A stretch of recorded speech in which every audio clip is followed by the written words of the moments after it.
Arrogant sheikh humiliates a waitress and then freezes when her father introduces her as his new bride.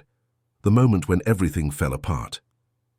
"Your opinion," Sheikh Tariq Al-Jamil said, his voice thick with contempt, as every head in the glittering hall turned to watch, "is worth exactly as much as the tray you're carrying, which is to say nothing. Now be a good girl and get back to serving drinks, while the real experts discuss matters far beyond your comprehension." The Metropolitan Museum's grand hall fell silent. 300 members of the world's elite, oil tycoons, tech billionaires, European aristocracy, and Middle Eastern royalty, stood transfixed, champagne flutes suspended in mid-air, watching the spectacle unfold beneath the cathedral's soaring ceiling. Layla stood motionless in her black waitress uniform, the silver tray firmly in her hands, despite the humiliation burning in her veins. The sheikh stood before her in a custom Italian tuxedo that probably cost more than her family's annual income, his dark eyes cold as the desert night, his handsome face contorted with aristocratic disdain. What Sheikh Tariq Al-Jamil didn't know, what none of them could have imagined, was that in exactly 47 minutes, his father would stand on that same stage and say 7 words that would detonate his entire world like a carefully placed explosive. "Meet my son's fiancée, this woman here." But to understand how an arrogant prince was brought to his knees by a simple waitress, how a man who considered himself untouchable learned the true meaning of power, we need to go back 2 hours. 2 hours earlier, the collision of worlds. The Christie's auction preview at the Metropolitan Museum glittered like something out of 1001 Nights, all crystal and gold leaf, with artifacts worth more than small nations displayed under bulletproof glass. Layla moved through the crowd with practiced invisibility, balancing her tray of champagne and canapés, while mentally rehearsing for her art history final. Working at these elite events was torture and salvation in equal measure. Torture because she had to watch people bid millions on pieces she had studied for years and only dreamed of playing. Salvation because the money kept her family afloat after her father's business collapsed, kept her younger siblings in school, and kept food on the table. She had almost gone through the night unnoticed when she heard his voice. "The Qajar dynasty dagger, circa 1870, a man said, his accent intriguing, a mix of Oxford English and Arabic inflection. A masterpiece of Persian craftsmanship from the height of their power." Layla's steps faltered. She glanced at the display case he stood in front of, then at the man himself. Sheikh Tariq Al-Jamil. She recognized him from the financial pages, though no photograph had captured the magnetic presence he radiated. Tall, broad-shouldered, with the kind of face that belonged on ancient coins. Power and privilege radiated from him like the heat of sun-baked sand. But he was wrong.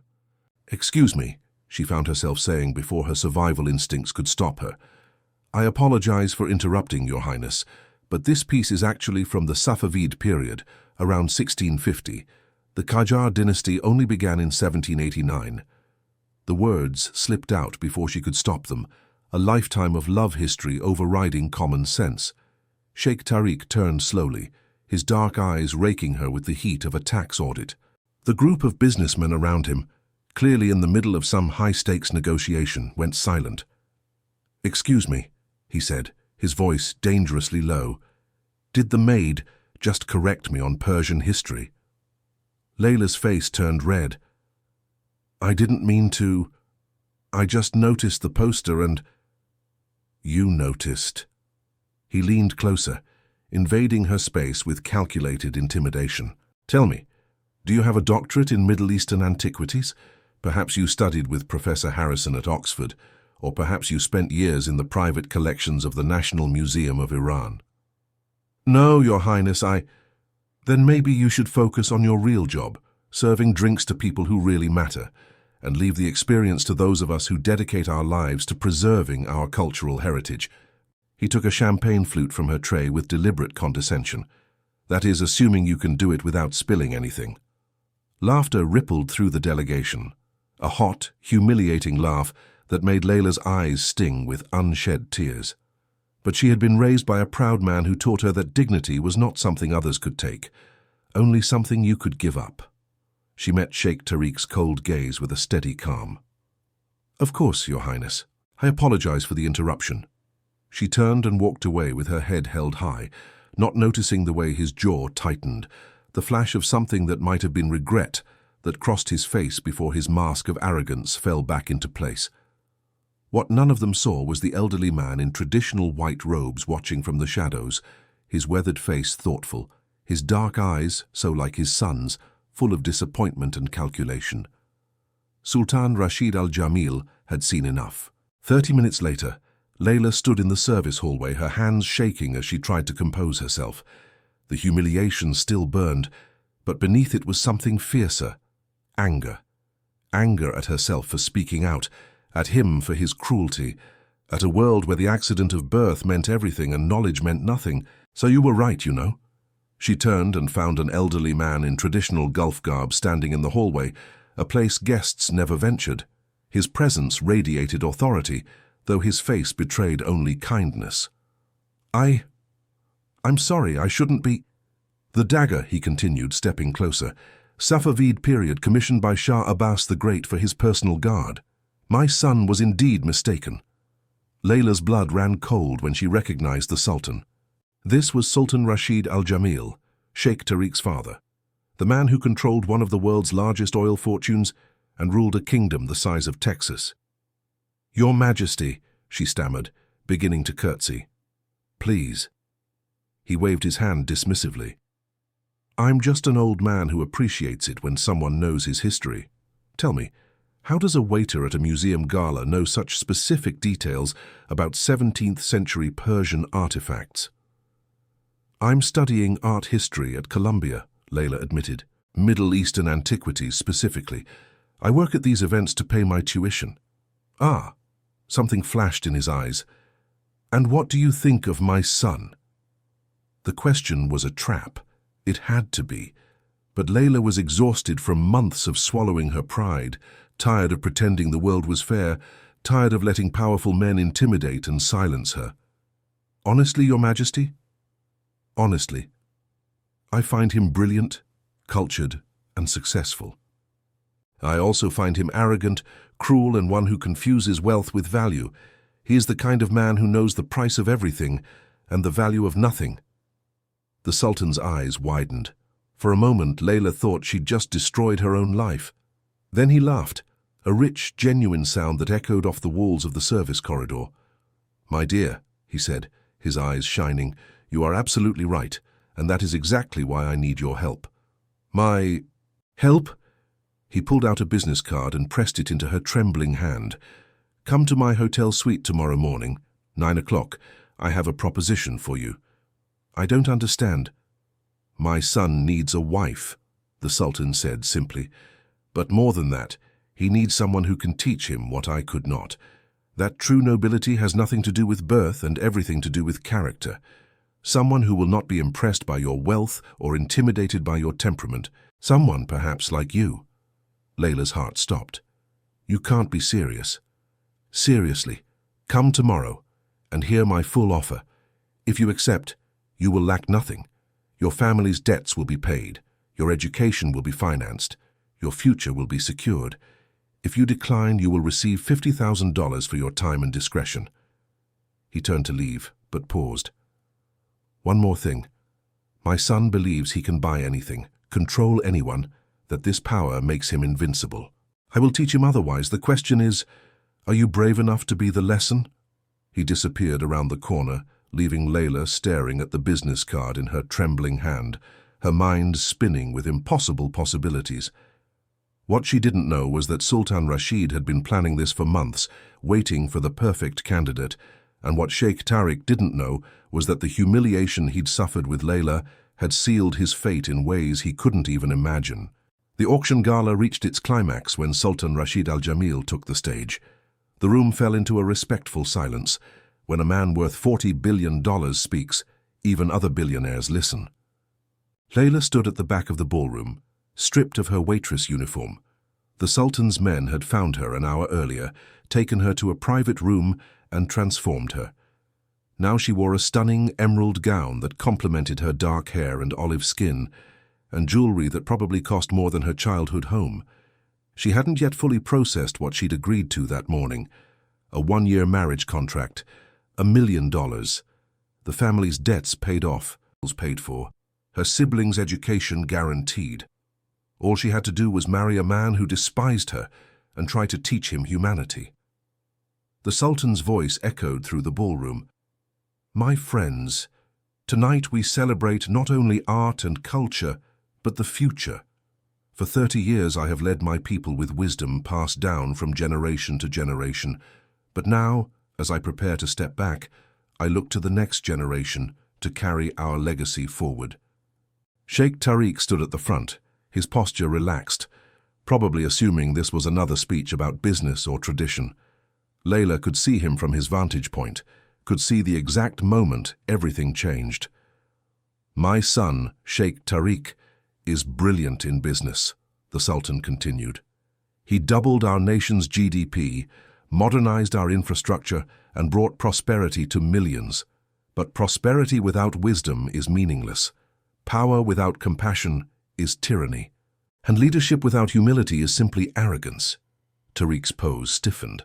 Around the room the guests shifted uncomfortably. That is why I am so happy, the Sultan said, his voice warm, to announce that I have found the perfect bride for my son. A woman of exceptional intelligence, unwavering integrity, and profound wisdom. A woman who understands that true nobility comes not from titles or wealth, but from character and courage. The room erupted in whispers. Tariq's face paled. Layla's heart slammed against her ribs. Ladies and gentlemen, Sultan Rashid said, extending his hand toward the back of the room, I present to you my son's future bride, Miss Layla Mansour. The spotlight turned on her. 300 faces turned at once, and Layla, using every ounce of courage her father had instilled in her, began walking toward the stage. She watched Sheikh Tariq's face as recognition hit him like a physical blow. His eyes widened. His mouth fell open slightly. All the color drained from his aristocratic features. He looked, Layla thought with grim satisfaction, like a man watching his own execution. The walk to the stage seemed like an eternity. When she finally reached the Sultan's side, he took her hand with a grandfatherly caress and turned her to face the audience, and his son. Layla is a scholar of our history and culture, the Sultan announced. She understands our heritage better than most born into it. She has the strength to stand by a king's side and the wisdom to guide him toward true greatness. She is, in every way, the partner my son needs. The words fell like bombs in the silent ballroom. Sheikh Tariq froze, his hands clenched into fists, his jaw so tense Layla could see the muscles bulging. His eyes locked with hers, and in them she saw a war, shock, fury, humiliation, and beneath it all, something that felt almost like fear. My son, said the Sultan with a warning in his voice, come and greet your bride. For a moment, Layla thought Tariq might refuse, storm off, and damn the consequences. The entire room held its breath. Then, with visible effort, Sheikh Tariq Al-Jamil climbed the stairs to the stage. He moved like a man in a nightmare, each step forced, his face a mask of barely controlled rage. When he reached them, he extended his hand to Layla with a mechanical politeness. But when their fingers touched, she felt his tremble, whether from anger or shock she couldn't tell. Charmed, he said through gritted teeth, the lie so obvious it would have been comical if the situation hadn't been so explosive. The father smiled as if he hadn't just blown up his son's world. The wedding will be in a month, a traditional ceremony in keeping with our customs, followed by celebrations in New York and back home. I hope you all save the date. The room erupted in applause, some genuine, most hesitant, all fascinated by the drama unfolding before them. As the crowd gathered to congratulate her, Sheikh Tariq leaned close to Layla, his mouth close to her ear, his voice a deadly whisper. I don't know what game you're playing or what lies you told my father, but this charade ends tonight. I will never marry you. Not by tradition, not by duty, not by anything. Layla turned to meet his furious gaze, his voice equally low but infinitely calmer. Then you will lose everything your father built, your inheritance, your throne, your future, all because you are too arrogant to accept that maybe, just maybe, someone serving drinks knows something you don't. His face went white, then red. You— Smile, she interrupted sweetly, as a photographer approached. Your models are watching. He smiled. It was the scariest expression Layla had ever seen. But none of them could have predicted what would happen when the cameras stopped flashing and the real battle began. The Sultan's presidential suite at the Plaza Hotel transformed into a war room 30 minutes after the party ended. Tariq stormed in, Layla following more cautiously, while his father sat calmly on a leather sofa, sipping mint tea as if he hadn't just destroyed his son's life. "Are you out of your mind?" Tariq exploded, his polished Oxford accent cracking under the weight of his fury. "Announcing my engagement without my consent? To a waitress I humiliated hours ago? Do you have any idea what you've done?" "I know exactly what I did," Sultan Rashid replied calmly. "I gave you what you needed, not what you wanted. I don't need anything from her." Tariq pointed his finger at Layla. "She's nobody, a scholarship student who understands nothing about our world, about the responsibilities I carry, about respect," the Sultan interrupted, his voice harsher. "About humility. About seeing people as human beings rather than advantages or obstacles. You're right. She understands none of these things because, unlike you, she has never forgotten them." The words hit him like slaps. Tariq's jaw clenched so tightly that Layla thought she heard his teeth click. "This is crazy," he said, forcing his voice to control. "I won't do it. Find someone else to lecture you. I refuse." "So you refuse your birthright," the Sultan said simply. "The throne, the fortune, the legacy I spent 40 years building. All of this goes to your cousin Khalid. I am certain he will make an excellent leader." Tariq's face went pale. "You can't be serious." "I've never taken anything so seriously in my life." The Sultan set down his teacup with deliberate care. "My father made me king, Tariq, but my wife, your late mother, made me a man. She taught me that power without compassion is tyranny, that wealth without generosity is poverty of soul, that intelligence without empathy is merely cleverness in the service of selfishness." Her voice softened, laced with ancient sadness. "She saw beyond my crown to the man I could become, and demanded that I live up to that vision every day.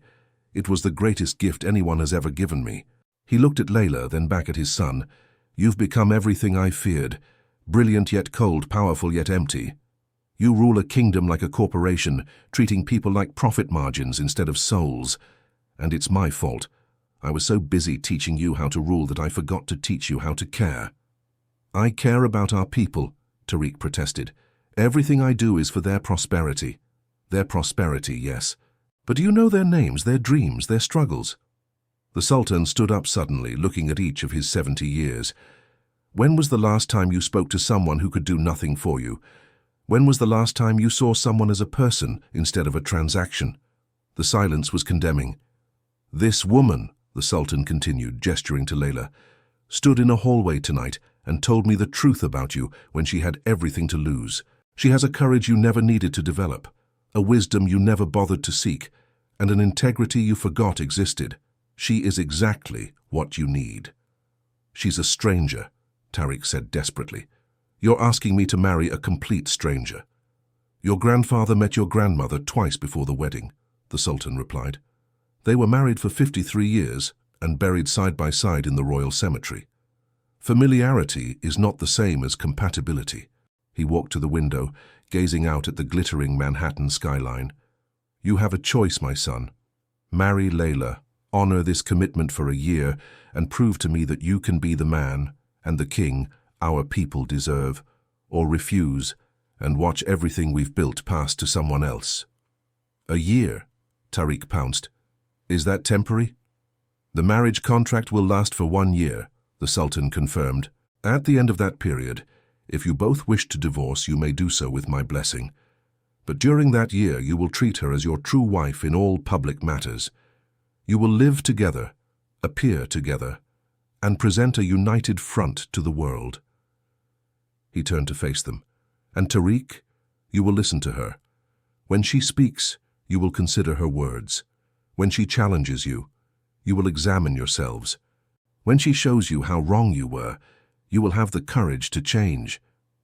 "What if I refuse all this?" Tariq asked, though everyone knew he wouldn't. He couldn't. The throne meant too much. "Then you are not the man I thought you were," the Sultan said sadly, "and our people deserve better." The weight of dynasty, duty, and dashed expectations weighed on the room like atmospheric pressure before a storm. Layla watched the emotions war on Sheikh Tariq's face: anger, pride, fear, resentment, and finally, bitter resignation. "Fine," he said gruffly. "1 year. But don't expect a fairy tale transformation, Dad. I'll fulfill your ridiculous contract to the letter, but nothing more." He turned to Layla, his eyes as cold as Arctic midnight. "And you? I don't know what you get out of this: money, fame, a chance to climb the social ladder. But don't mistake a business deal for anything real. You'll have a title and a ring, but you'll never have my respect or affection. In a year you'll walk away with whatever my father pays you, and we'll both forget this nightmare ever happened." Before Layla could respond, he left the suite, slamming the door hard enough to shake the paintings. The Sultan sighed deeply. "I apologize for my son's behavior." "No," Layla said quietly, still staring at the door. "He's right to be angry. You cornered him, and I'm the trap you used to catch him. He has every right to hate me." "He doesn't hate you," the Sultan said with strange certainty. "He's afraid of you. There's a difference." "Why would he be afraid of me?" "Because you see him clearly, without the distortion of wealth, power, or family obligations. You see exactly who he is, and you are not impressed. For a man who has spent his entire life being adored, this is absolutely terrifying." He placed a gentle hand on her shoulder. "This won't be easy. My son can be cruel when he feels cornered, cold when he needs distance, and cutting when his pride is hurt. But beneath all that armor is a good man who has learned all the wrong lessons. If you can reach him, really reach him, you'll discover someone worth the effort." "What if I can't?" Layla asked. "What if he's exactly what he seems? Then you'll still walk away a millionaire, having given your best against all odds. But for some reason, Miss Mansour, I don't think you're the type to accept defeat easily." What none of them knew was that in another room in the same hotel, Sheikh Tariq Al-Jamil sat alone in the dark, his head in his hands, and for the first time in 20 years he wept, not from sadness, but from the terrible realization that the woman he had sworn to make miserable might be the only person who could save him from himself. The Al-Jamil family's Hamptons compound was a fortress of glass and steel, with soaring ceilings and stunning ocean views. Layla arrived 3 days after the event and discovered that her new home was actually a wing of the main house, 6,000 square feet of cold luxury that felt more like a museum than a residence. Sheikh Tariq hadn't spoken to her since the night of the announcement. Communication came through his assistant, a terribly efficient woman named Nadia, who relayed Layla's schedule, dress code, and public appearance protocols with military precision. "His Highness has provided separate quarters," Nadia explained, leading Layla through the spacious suite. "You will have your own bedroom, study, and sitting area. The master bedroom is at the opposite end of the wing. Don't disturb him there." "Understood," Layla said, running her hand over the marble countertop that probably cost more than her father's hospital bills. "When will I see him?" "There's a charity dinner tomorrow night. You'll be attending together. The wedding is in 3 weeks. The organizers will need you for fittings and preparations. Otherwise, His Highness prefers minimal interaction." "Of course," Layla murmured. She spent the first 2 days alone, swimming in the infinity pool, walking along the private beach and trying not to think about how she had turned her own life upside down. Her father's medical bills were paid. Her sister's college education was secured. Her brother's debts were settled. She had sold herself into a golden cage for them, and she would do it all again in a heartbeat. But that didn't make the cage feel any less confining. On the 3rd morning, she found Sheikh Tariq in the kitchen at 6 in the morning, dressed in running clothes, drinking coffee while reviewing something on his tablet. He didn't recognize her. "Good morning," Layla said, pouring her own coffee. Silence. "We'll have to talk someday," she continued. "The wedding is in 2 weeks. People will notice if we can't hold a basic conversation." "We'll talk when necessary to keep up appearances," he said without looking up. "Otherwise, I'd rather maintain the fiction that you don't exist." His cruelty was clinical, expressed without warmth or emotion, which somehow made the situation worse. "Your father thinks you're better than that," Layla said calmly. That caught his attention. He looked up suddenly, his dark eyes shining. "My father is a sentimental old man who has forgotten what it takes to govern in the modern world. Kindness doesn't close deals. Compassion doesn't negotiate oil contracts. Sentimentality doesn't protect a nation." "Nor being a heartless scoundrel," Layla retorted, "but you seem determined to prove otherwise." He set the tablet down with deliberate care. "Let me make one thing clear, Miss Mansour. You are here because my father has temporarily lost his mind, and I value my birthright more than my pride. But do not mistake my obedience for acceptance. You are a nuisance I am forced to endure for a year, nothing more." "Then let's make a deal," Layla said, her voice steady despite her racing heart. "You treat me with basic human decency in private. No affection, not even friendship, just civility. In return, I will be the perfect wife in public. I will smile at your parties, charm your co-workers, and fulfill the role your father demands, but I will not be invisible, Tariq. I will not apologize for existing." It was the first time she had used his name without the title, and the informality made his jaw clench. "You can't make deals with me," he said coldly. "You're not my equal. You're not my partner. You're an obligation I'm contractually obligated to tolerate. The sooner you accept that, the easier this year will be for both of us." He grabbed his tablet and left, leaving Layla alone with her coffee and the growing certainty that this would be the longest year of her life.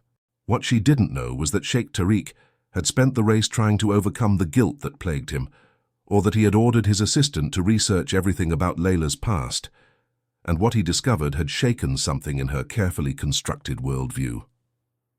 The wedding. 2 weeks later, Layla stood in a private room at St. Patrick's Cathedral, staring at her reflection in the mirror and barely recognizing herself. Her wedding dress was a masterpiece. Traditional Islamic modesty combined with haute couture elegance, all ivory silk and intricate embroidery. Her dark hair was styled beneath a delicate veil, her makeup understated but flawless. She looked like a princess from a fairy tale. She felt like a prisoner walking to her execution. "You look beautiful, Habibti," her father said from the doorway, his eyes brimming with tears.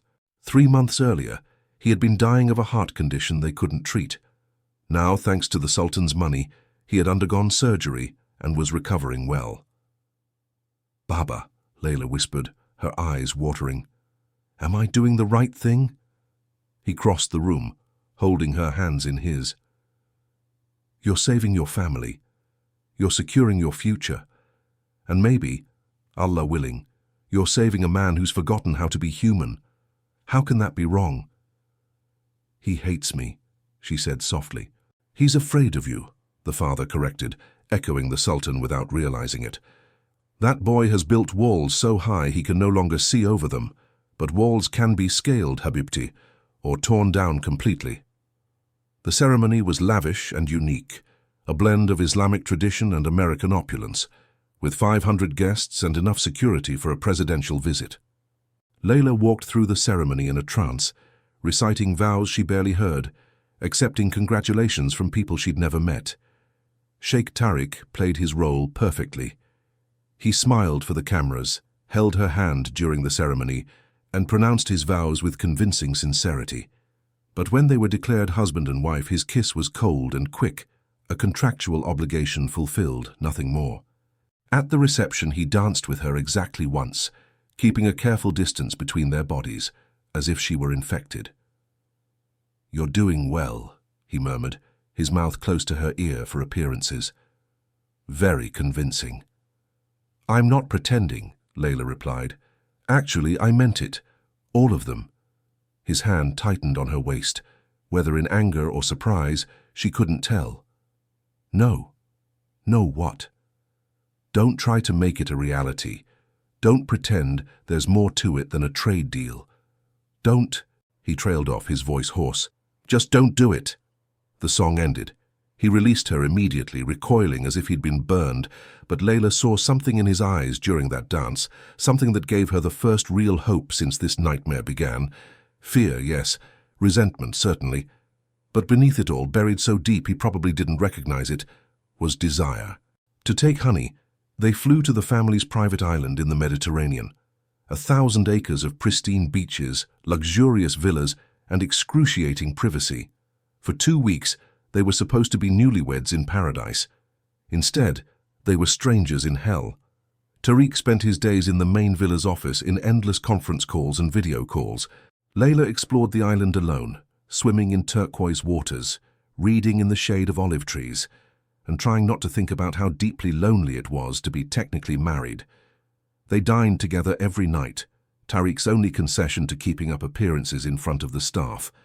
Meals were exercises in polite torture, silent except for requests to pass dishes, ending as soon as politeness permitted. On the 5th night, Layla's patience ran out. "This is ridiculous," she announced when the dessert arrived. Tariq looked up from his phone, eyebrows raised. "What? This? Us, sitting here night after night, pretending the other person doesn't exist. Your father wanted us to at least try." "My father wants many things he won't get," Tariq interrupted, "including a fairy tale in which his son falls in love with the woman he was forced to have." "I'm not asking you to fall in love with me," Layla said, carefully putting down her fork. "I'm asking you to have a conversation, a real conversation, where we see each other as human beings instead of adversaries." "Why? What possible purpose could this have?" "Because we've been stuck together for a year." Layla's voice rose despite her best efforts. "Because your father is right. You've forgotten how to connect with people. Because maybe, just maybe, I could help you if you'd let your guard down for 5 minutes." "I don't need help," Tariq said coldly, "especially from someone who doesn't understand my world, my responsibilities, or the burden I carry every day." "Then explain it to me," Layla challenged. "Tell me about this weight. Make me understand why you have to be so cold, so isolated, so determined to push everyone away." For a moment, she thought he might actually make it. His face changed, some of the rigidity cracking, and she saw exhaustion beneath, a deep weariness that had nothing to do with physical exhaustion. Then his phone vibrated. He looked at it, and whatever momentum they were building shattered. "I have a call with Tokyo," he said, standing up. "Excuse me." He left her alone with dessert and the sound of the waves, and for the first time since agreeing to this arrangement, Layla wondered if she had made a terrible mistake. But what she didn't hear was Tariq pausing outside the dining room, his head down and his fist pressed against the wall, fighting the irresistible urge to go back, sit down, finally, tell someone the truth about the pressure crushing him from all sides. He almost did it, almost turned around. But 30 years of emotional armor doesn't crumble in 5 days, no matter how much you want it to. The turning point came on the 9th day, completely by accident. Layla woke at 3 in the morning to sounds of distress coming from the other wing of the villa. She found Tariq in his office, still dressed in his clothes from the day before, surrounded by documents, his head in his hands. "What's wrong?" she asked from the doorway. He looked up and she gasped. His face was drawn, his eyes red, and she could have sworn she saw tear tracks on his cheeks.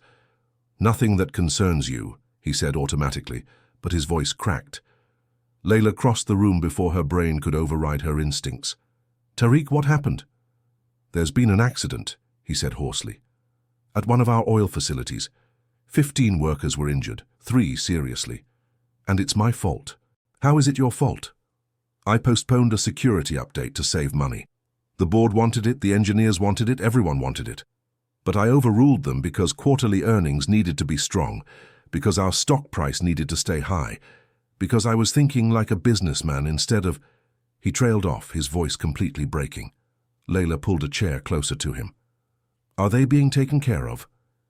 "The best doctors, the best facilities, everything possible." He laughed bitterly. "Money I should have spent to prevent the accident from the beginning." "You made a mistake," Layla said gently. "A terrible mistake with terrible consequences. But you're human, Tariq. Humans make mistakes." "Kings can't make mistakes," he retorted. "When I fail, people die. When I'm careless, families are destroyed. When I choose profit over safety, workers end up in hospitals. This is the burden my father talks about. That's why I can't afford to be—" He gestured helplessly between them. "Weak. Connected, vulnerable." "Because you think caring makes you weak," Layla said with sudden understanding. "Because caring makes you hesitate," he corrected. It makes you doubt. It makes you prioritize feelings over logic, and that's how catastrophes happen. Or, Layla said calmly, caring makes you prioritize people over profits. It makes you install security improvements even when they hurt quarterly profits. It makes you become human instead of a calculating machine. He looked at her, something changing in his expression. Your father was right about one thing, Layla continued. You confused leadership with isolation. But the best leaders, the ones people truly follow willingly, aren't the ones who never show weakness. They're the ones brave enough to admit it. When they are wrong, wise enough to learn from it, and strong enough to change. Tariq was silent for a long moment, his dark eyes scanning her face as if searching for the trap, the angle, the manipulation. But all he found was genuine compassion, and it unlocked something inside him. I don't know how to do this, he admitted, his voice barely above a whisper. Be vulnerable. Admit failure. Feel things without letting them consume you. Then let me teach you, Layla said. Not because your father ordered it, not because we're contractually bound, but because I see you're drowning, Tariq, and I'm offering you a lifeline. He stared at her for what seemed like an eternity. Then, slowly, almost imperceptibly, he nodded. It was the smallest surrender, but it was a start. The change wasn't drastic or sudden. There wasn't a Hollywood moment where everything changed overnight. Instead, it was gradual, like ice melting in the spring sun. Tariq began joining Layla for breakfast instead of hiding in his office. Their conversations were at first forced, cautious exchanges on neutral topics, books, history, the island's wildlife, but slowly, carefully, they began to open up. She learned of his mother's death when he was 12, how his father had withdrawn in grief and left him alone to face adolescence, how he had been sent to boarding school in England, then to Oxford, and then forced to run a business empire before he turned 25, how he had learned that showing emotion was weakness, that vulnerability was imminent exploitation, that the only safety lay in control. He learned about the hardships her family faced after her father's business went bankrupt, how she worked 3 jobs and maintained excellent grades, how she gave up her dream of graduate school to support her siblings, how she learned that pride and survival sometimes require impossible compromises, how she accepted his father's offer, not out of ambition or self-interest, but because love sometimes meant sacrifice. I judged you, Tariq said one night as they walked along the beach at sunset. That night at the dance, I assumed you were correcting me for attention, for social advancement. I never imagined you would just know the answer. You judged me before this, Layla pointed out. The moment you saw my uniform, you decided I wasn't worth listening to. He stopped walking and turned to face her. You're right, and I'm sorry, sincerely, deeply. Not because my father forced this marriage, but because you deserved better. You deserved respect, and instead, I despised you. It was the first real apology he'd offered her. Layla felt tears sting her eyes. Thank you, she said simply. They stood there as the waves lapped at their feet, and for the first time since this nightmare began, it seemed like maybe, just maybe, they would make it through this year without destroying themselves. What neither of them realized was that survival wasn't enough. Because somewhere along the way, during breakfast conversations, sunset walks, and quiet nights, reading side by side, something far more dangerous was developing. Something that would either save them or destroy them utterly. The return to reality Manhattan welcomed them back with a scandal. The tabloids had already heard about the tensions in the marriage. Trouble in paradise? Screamed the Post. Sheikh's bride seen alone, declared page 6. Photos of Layla walking alone around the island, of separate bedrooms in the villa, of Tariq's cold demeanor at the wedding reception. This is a disaster, Nadia announced, spreading newspapers across Tariq's desk. Your father is receiving calls from the Royal Council. They are questioning the legitimacy of the marriage, suggesting it was arranged under false pretenses. It was agreed, Tariq murmured, but his eyes met Layla's from across the room and something passed between them, a shared secret, a private understanding. We need damage control, Nadia continued. Public appearances, coordinated interviews, photos that demonstrate genuine affection. Or, Layla said calmly, We could just be genuine. Everyone turned to look at her. Think about it, she continued, excited by the idea. Every staged photo opportunity, every rehearsed interview answer. People can smell the fakeness. But if we just lived our lives, showed them what was really going on between us, that would be more convincing than any PR strategy. His voice carefully neutral. Layla stared at him. We're becoming friends. Maybe more than friends. I think people would respond better to that truth than to any made-up fairy tale. Tariq stood and walked to the window. For a long moment he said nothing, just stared at the Manhattan skyline. Then he turned, and his expression was different, open in a way she'd never seen before. Layla's right, he said. Enough pretending, enough acting. Let's show them the truth, that this marriage started out as a disaster but turned into something unexpected. Unexpected, Layla repeated, a smile on her lips. Is that what we're going to call it? His own mouth quirked. Do you prefer complicated, messy, completely unprecedented in my carefully controlled life? All of it, she said, and they laughed together, which made Nadia look between them with growing understanding. Ah, the assistant said softly. Ah, this is real. Neither Tariq nor Layla denied it. The plan worked perfectly for about 3 weeks. Photos of them exploring New York together, laughing at a comedy show, holding hands in Central Park. The tabloids changed the narrative. Sheikh's arranged marriage blossoms into real romance. Then Tariq's cousin Khalid arrived from his homeland, and everything went to hell. Khalid was everything Tariq wasn't, charming where Tariq was reserved, affectionate where Tariq was quiet, politically astute where Tariq was bluntly honest. He was also the man who would inherit everything if Tariq's marriage failed. Cousin!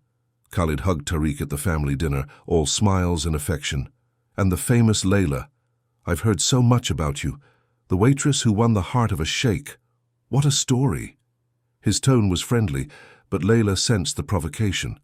Waitress. A reminder that she didn't belong here. Former waitress, she corrected gently. I'm a graduate student in art history. Catering was just a side job. Of course, Khalid said, but his eyes glinted with something dark. Still, it's quite a leap from serving drinks to becoming royalty. You must be quite resourceful. Tariq's hand found Layla's under the table, squeezing gently. A silent message. I'm here. Dinner went downhill from there. Khalid spent the evening making subtle comments about Layla's background, about the appropriateness of the marriage, about how different she was from the sophisticated women Tariq usually dated. Each comment was phrased as a joke or an observation, making it impossible to speak directly without seeming overly sensitive. At dessert, Layla's jaw ached from holding her smile for so long. You know, Khalid said, swirling the brandy in his glass, there's a rumor going around that this marriage is just a show for the Sultan, that once the old man is satisfied, the marriage will quietly dissolve and Tariq will return to his royal life. The room fell silent. Sultan Rashid, who had remained silent throughout the meal, set down his fork with deliberate care. Is that so? The Sultan said, his voice dangerously soft. Just gossip, of course. Khalid backed away, but his smile remained. But you know how people talk. An arranged marriage, a huge age difference in temperament and background, separate wings of the house. He shrugged. It invites speculation. So let me end this speculation now, Tariq said, standing abruptly. His voice was cold as steel, but his hand remained gentle in Layla's. My marriage to Layla is the most real thing in my life, more real than business deals, political alliances, or family expectations. She's not a temporary arrangement. She's my wife, my partner, and if anyone has a problem with that, they can talk to me directly. He turned to his father. And yes, Dad, you were right, about everything. I was arrogant, blind, and convinced my way of life was the only way. Layla didn't just teach me to see differently, she taught me to feel differently, to care about more than profit margins and power plays, to value people above positions. His voice was hoarse with emotion. If the council has any doubts about the legitimacy of my marriage, tell them this. I was half alive before Layla, fulfilling obligations and calling it leadership. Now I am wide awake, terrified, grateful, and completely and irrevocably in love with my wife. The words hung in the air like a detonation. Layla's eyes filled with tears. The Sultan smiled, and Khalid's face contorted with barely concealed rage. "How touching," Khalid said, but his voice was venomous. "Does she feel the same way? After all, she's being handsomely rewarded for this performance." "Stop!" Layla's voice cut through the room like a blade. She stood, glaring at Khalid with silent fury. "You want to question my motives? Fine. Yes, I accepted money to marry Tariq. Yes, it started out as a contract. But you know what I discovered? That the arrogant, cold man everyone warned me about was actually just afraid. Afraid of connection, afraid of vulnerability, afraid of becoming his father and failing to fulfill an impossible legacy." She walked over to Tariq and took his hand. And somewhere in the process of teaching him to be human again, I fell in love with him. Not for his money, his title, or his power, just for him, the man who cries for injured workers, who stays up all night reading about social programs, who tries so hard to be better than he was yesterday. She turned to Tariq, her eyes shining. "So yes, Khalid, the marriage started as an arrangement, but it became a partnership, and then it became love, a real, messy, complicated love between two people who were never supposed to fit together but somehow do." Tariq lifted his hand to cup her face, his thumb wiping away a tear. "I love you," he said, the words barely a whisper, but somehow filling the room. I fought it, held resentment, tried to isolate myself from it. "But you broke through all my defenses, and now I can't imagine my life without you." He kissed her then, in front of her father, her cousin, God, and everyone. And it was nothing like the cold wedding kiss or the superficial public displays. It was real, desperate, and absolutely right. When they parted, Sultan Rashid was wiping his eyes. "That," he said hoarsely, "is what I expected." Khalid stood up abruptly. "If you'll excuse me, I've lost my appetite." He left, fury radiating from every line of his body. Later that night, alone in the shared suite, Layla had moved into the master bedroom 2 weeks ago, though they hadn't told anyone. Tariq held her tightly. "Did you mean it?" he asked softly. "Everything you said?" "Every word," Layla confirmed. "Did you?" "Every syllable." He pulled back to face her. "I know the contract says we can divorce after a year, but Layla, I don't want that. I want forever. I want kids, arguments, growth, and all the messy, beautiful, complicated things that come with building a real life together." "Yes," Layla whispered. "Yes to everything." They kissed again, sealing a promise that went far beyond any contract. But none of them knew that Khalid had left dinner with a plan, a devastating revelation that would either destroy them or prove that their love was strong enough to survive anything. The scandal broke on Tuesday morning, 3 weeks before the end of the contract year. The Sheikh's wife was paid to marry him. Full contract details revealed, screamed every major media outlet. Someone had leaked the marriage contract to the press, every detail, every clause, every financial agreement. Layla woke up to find her phone blowing up with messages. News vans camped outside the building. Paparazzi shouted questions about dirty money, gold diggers, and fraud. Tariq was already in the living room, his face pale, staring at his tablet. "Khalid," he said flatly. "It has to be Khalid. He's the only one outside the family with access to these documents." "What do we do?" Layla asked, her voice trembling. "We tell the truth," Tariq said firmly. "All of it." At noon, they called a press conference. All the major media outlets were in attendance, cameras and microphones creating a forest of judgments. Layla stood beside Tariq, hand in hand, and faced the firing squad. "Yes," Tariq began, his voice clear and firm. "My marriage to Layla began as an arrangement. My father, concerned about my priorities and my character, created circumstances that forced me to marry someone who would challenge me. Layla accepted a contract that included significant financial compensation." Murmurs echoed through the crowd. Cameras flashed like lightning. "But here's what the leaked contract doesn't show," Tariq continued. It doesn't show the night I collapsed in her arms after a workplace accident I could have prevented. It doesn't show the hundreds of conversations in which she patiently taught me to see people as human beings, not assets. It doesn't show the moment I realized that the woman I married out of obligation had become the person I couldn't imagine living without. His voice grew stronger. The contract was for a year. That year ends in 3 weeks. And yesterday I asked Layla if she would stay married to me. Not for money, not for my father's approval, not for any reason except that I love her beyond measure and reason. He turned to her, his eyes shining. Tell them, Habibti. Tell them your answer. Layla stepped forward, her voice firm despite her racing heart. I said yes, not because of the original contract, the money, or the lifestyle. I said yes because Tariq Al-Jamil, behind the title, the wealth, and the armor he's worn for so long, is the kindest, bravest, and most extraordinary man I've ever met. She addressed the cameras directly. Yes, I was paid to marry him. And yes, it was morally complicated and ethically questionable, but what developed between us wasn't bought, arranged, or contractual.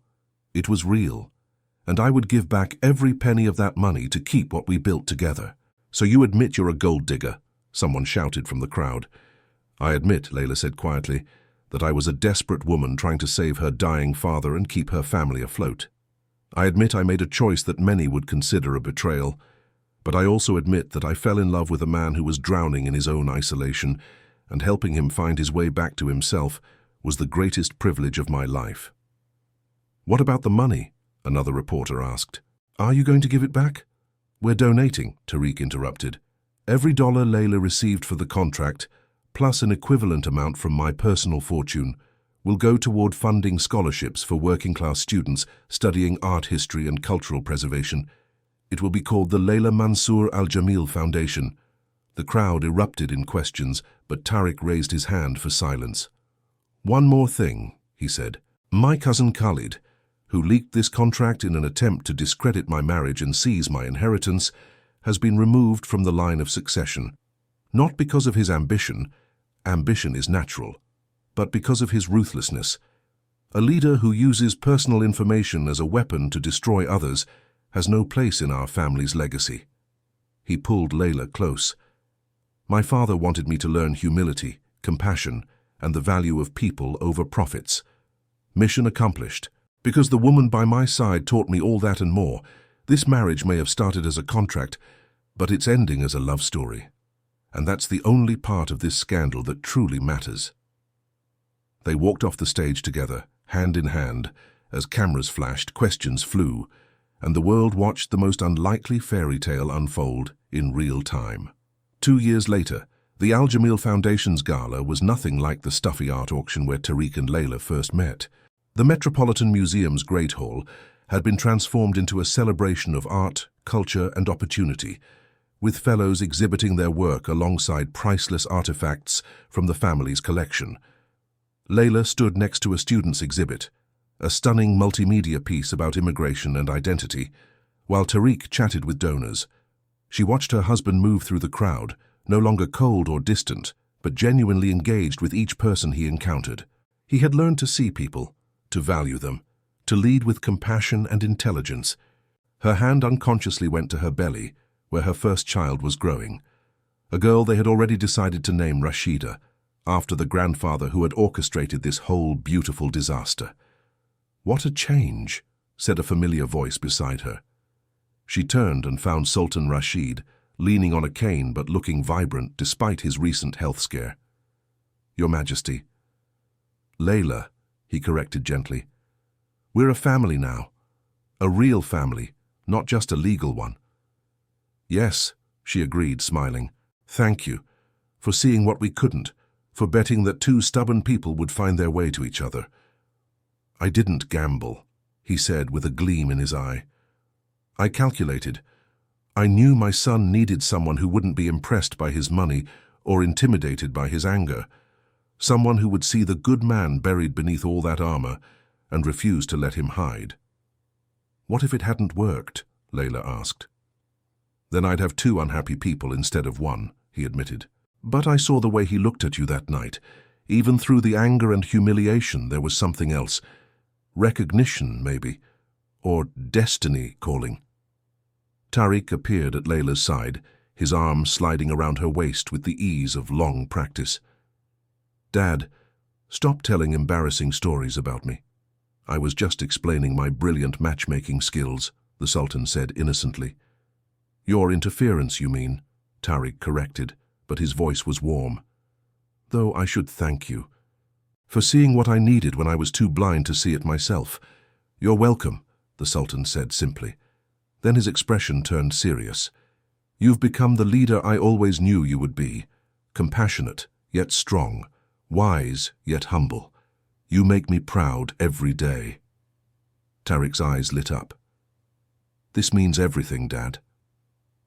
Later that night, back at the penthouse, Layla and Tariq stood on the balcony overlooking the glittering city.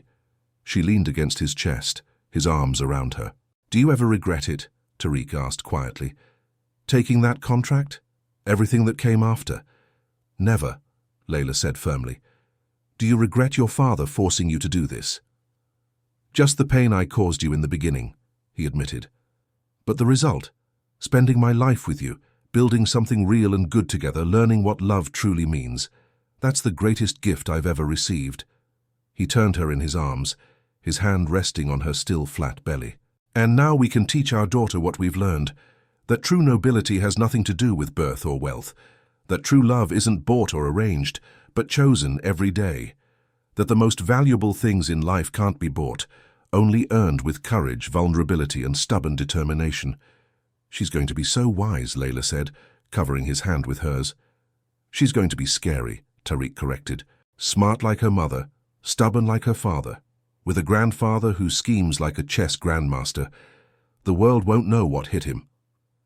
They stood there together as the city lights glowed below, two people who began as adversaries and became soulmates, who began with a contract and built a kingdom of their own making, a kingdom founded not on oil and wealth, but on respect, partnership, and the kind of love that transforms everything it touches.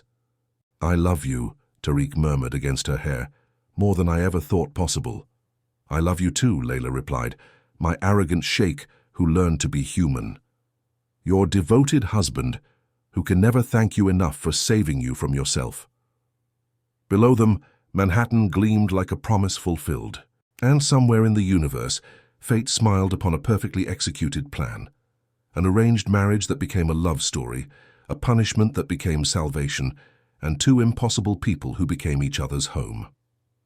Sometimes the greatest love stories begin with the worst first impressions. Sometimes the person who challenges us the most is exactly the person we need. And sometimes, just sometimes, an arranged marriage becomes the most real thing in your life, not because it was planned, but because two people chose every day to build something beautiful from the most unlikely foundation. This is the story of how an arrogant sheikh learned humility, how a waitress became a queen, and how love, real, complicated, transformative love, proved more powerful than any contract, any fortune, or any carefully crafted suit of armor. And they lived not just happily, but truly, deeply, extraordinarily forever.